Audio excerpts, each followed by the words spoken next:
Негіздері жоқ. Негізі жоқ деген шығар. Негізі жоқ дейді. Дұрыс түсінбей қалдық. Жоқ, оны шешілмей телефонмен сөйлестім. Апай сізге шешілмейді. Істі бізден алып біз Ерғалиеваға береміз, Ерғалиева. Алматы қаласының тұрғыны Әсия Жармұхамбетова Нұр-Сұлтан қаласындағы жоғарғы сотқа әділ шешім іздеп келіп, журналистерге сұхбатын бере, бұл ешкімнің көкірегіне сыймайтын сұмдық дүние деп айта кетті.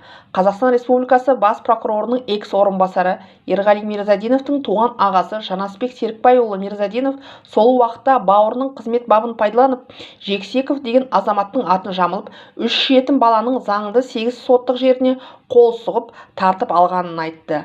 Осы уақытқа дейін соттың әділ шешімі болмағандығының себебінен 15 жыл бойы соттан сотқа сүйреп келе жатқанын, берілген үй Мирзадиновтың артына аударылғанын да Әсия Жармұхамбетова айта кетті. Я еще раз хочу на вас обратить внимание.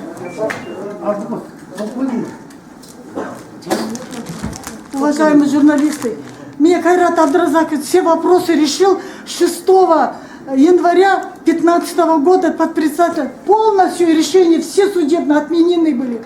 Но в городском суде Малик Тега дублирует все фиктивные, несфабрикованные, неизвестного происхождения документы. На каком основании?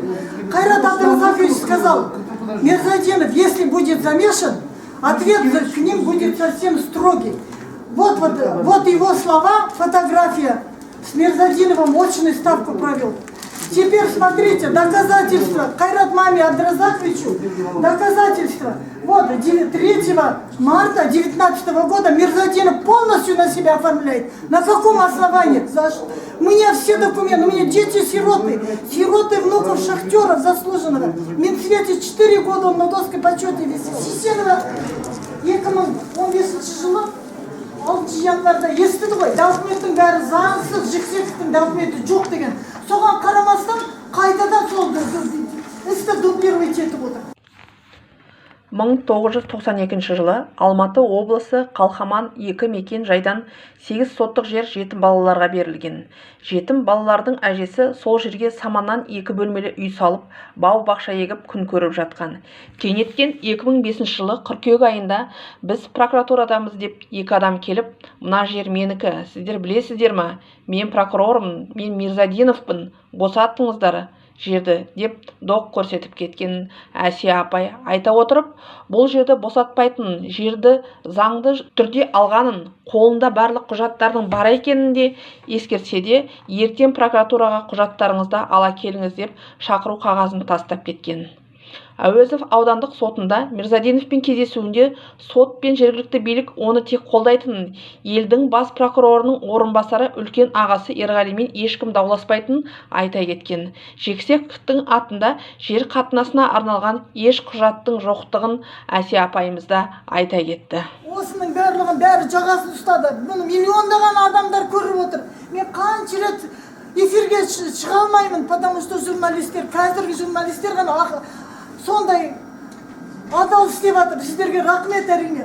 Менің деламды Әуезов ауданындағы председатель Есбергенов сақтап алып қалды. Городской прокуратурадан келіп, документтің бәрін жоқ қылмақ екен. Сол кісі шырылдап документімді алып.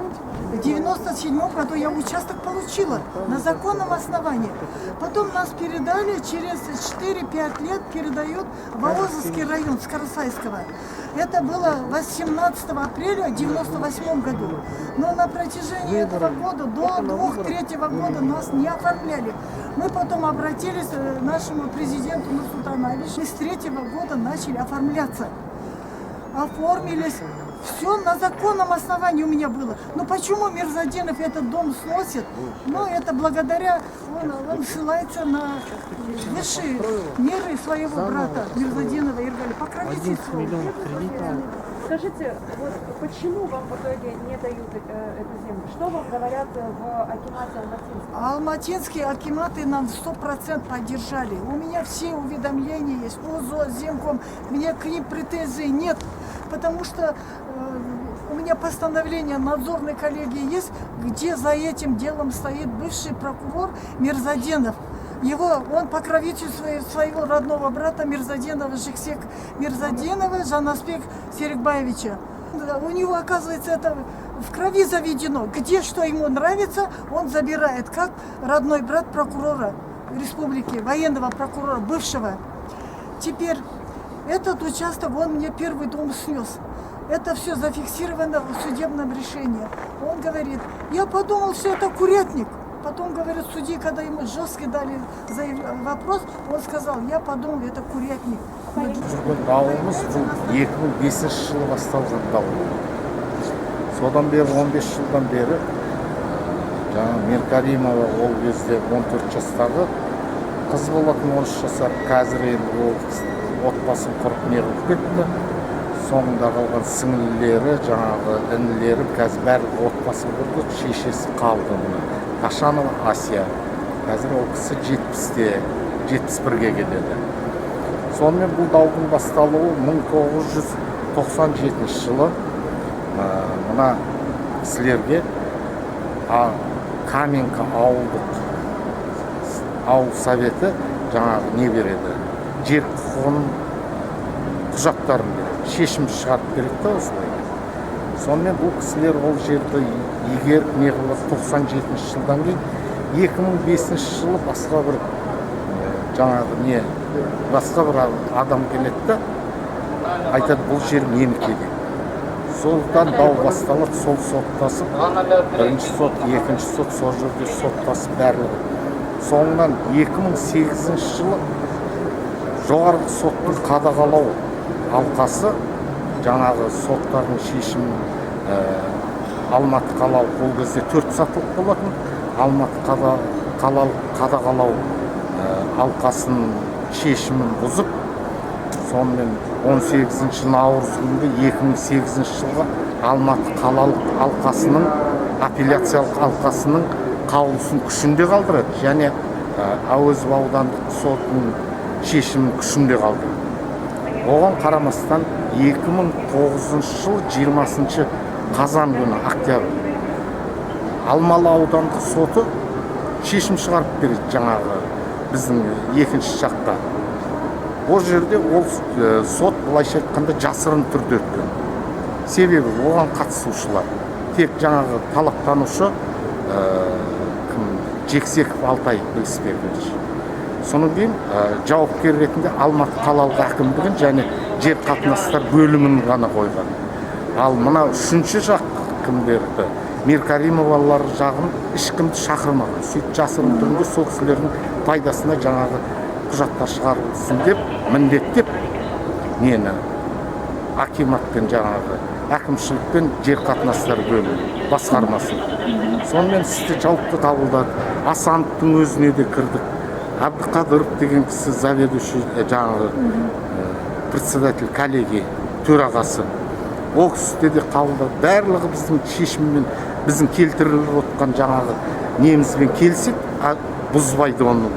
Оған не себеп деп ойлайсыз бұзбай отырғанын? Ол мынау бір-бірін қолын жауып. Ана біз Сламбекова Балаева деген президенттің көмекшісі соның несінде комиссия мүшесінде болған кезінде сол жерде Сламбекова Айсұлу Көшкінбаевна деген жоғарғы соттың судьясын мен осылай сіздерді келесімен қабылдаймын, маған мына жерде көп не қылмаңыздар дегенде жаңағы көп комиссияның алдында. Ол жерде шыққаннан кейін ол кісі қабылдап біздің келтірілген жаңағы негіздерімізбен толық келіседі. Иә, мынау дұрыс емес, мынау дұрыс емес дейді.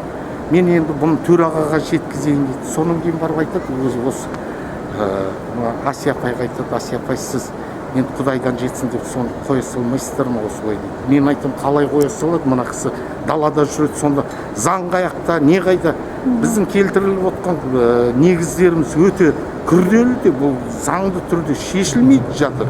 Сол себептен осы біз сұхбат беруге қазір тура болды. Зерттеуге олардың құқығы да жоқ болатын. 2020 жылы КТК арнасында және 2007 жылы Время газетінде Братский наезд тақырыбында жария етілген ақпаратты көтере 1997 жылы Асия Жармұхамбетованың 3 жетім қалған немерелеріне үкімет тарапынан Алматы қаласынан 8 соттық жер берілгені. Бірақ 2005 жылы прокуратура қызметкерлері келіп бұл Мирзадиновке тиесілі жер деп сол жерде тартып алғаны туралы ақпараттар айтылып кеткен. осы күнге азаматтық журналистік зерттеуімізді жүргізе отырып, бізге түскен құжаттарды тексере Әсия Жармұхамбетовтің жетім немерелеріне жердің тиесілі екендігі туралы құжаттар бар екендігін айта кеткім келгені. КТК арнасында Алматы қаласы бойынша жер қатынасы басқару органының қызметкері Қуаныш Асылханов өз сұхбатында 1989 жылы тағы Жексенов деген азаматтың атына деген құжаттар бар екендігі, азаматтық соттың шешім бойынша 2016 жылы жер Жексеновтікі деген шешім шыққанын айта кетті. 1997 жылы, 1998 жылдары Әсия Жармұхамбетова үйді заңдастыру үшін Алматы қаласының жер қатынас орталығының мамандарынан жерді заңдастыратын құжаттардың жоғалғанын естіп, осы күнге дейін жетім немерелеріне берілген үйіне жете алмай отырғандары. Сұраққа келетін болсақ, сіздердің назарларыңызға 2015 жылы Алматы облысының мемлекеттік мұрағатының хатында 1992 жылы Жексеновтің атында жер қатынасында ешқандай құжаттар болмағаны туралы айтылып кеткен. Алматы қаласы әкімдігінің жер қатынастары мамандарының жалған ақпарат беруіне, құжаттардың жоғалтқаны болмаса жойылғанына, сонымен қатар бұл жерге Қазақстан Республикасы бас прокуратурасы жанындағы құқық қорғау органдары академиясының ректоры Мирзадинов Ерғали Серікбайұлының қатынасы бар екендігі туралы бақ өкілдерінде жария етілген. Осы айтылып кеткен мемлекет қызметкерлеріне жемқорлықпен күресу заңнамасына сай заңды тексеру шаралары жүргізілуі мүмкін бе? Сұрағыңызға рахмет. Мадина, енді қазір қолымда ешқандай құжаттар жоқ, сондықтан нақты айту қиын. Біздің агенттікке жазбаша түрде жолдасаңыз, осы сұрау хатыңызды біз міндетті түрде жауап береміз. Рахмет, біз өзіміздің жазбаша түрде өтініштерімізді сіздерге жолдаймыз. Бірақ егер де тексеру шаралары жүргізілетін болса, бұны бақылауға алу мүмкіндігі бар ма? Осыған қысқаша айтып кетсеңіз. Әрине бақылауға аламыз. Жазбаша түрде бізге түссе, әрине бақылауға алынып, бәрін мұқият қарастырылып, тиісті жауап жолданатын болады өзіңізге.